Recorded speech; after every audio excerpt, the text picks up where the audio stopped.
Okay, great. So the first concept you want to understand is a Rubens tube. Do you know what that is?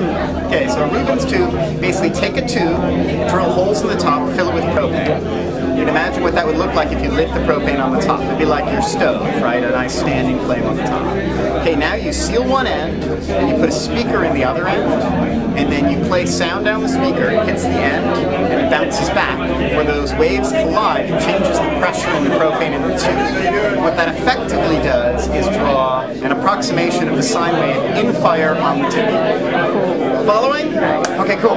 So, now that you know that, the central piece of Evolve is a 16-foot tall double helix structure. It's like referencing DNA. And the sides are steel, and the cross parts are Pyrex glass tubes set up to be these Rubens tubes.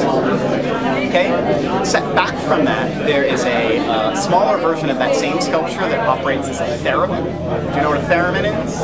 Theremin's this musical instrument from the 1920s. You can think of it as being like that sound and good vibrations, or it's that science fiction sound effects thing from the 50s, like woo, that sort of thing.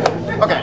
Anyway, it works by detecting, well, it actually works on electromagnetic fields, but effectively your distance, your hand from the antenna, they're notorious and really hard to play. But we're going to ask the participant to essentially set a melody, and then the music is composing, the software rather, is composing music on the fly that's harmonizing along with what they're playing.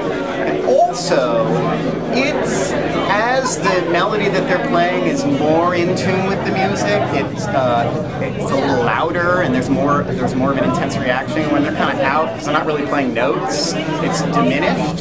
So it's sort of there's this kind of biofeedback loop to make to kind of basically help the inexperienced theremin player do a better job of kind of creating this soundscape.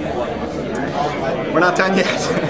There's also the algorithm that's creating this harmonization is changing over time and is based on the previous generation. We use something called a genetic algorithm, which basically it picks a whole bunch of strategies to create new music based on the last generation. And then throughout the piece there are I like it and I don't like it buttons, and the audience can vote. And in aggregate, their vote helps us kind of cull down which of the children of this generation we want to keep and build on, and which ones we didn't like so much. So anyway, that's big fire, big sound, and a big structure.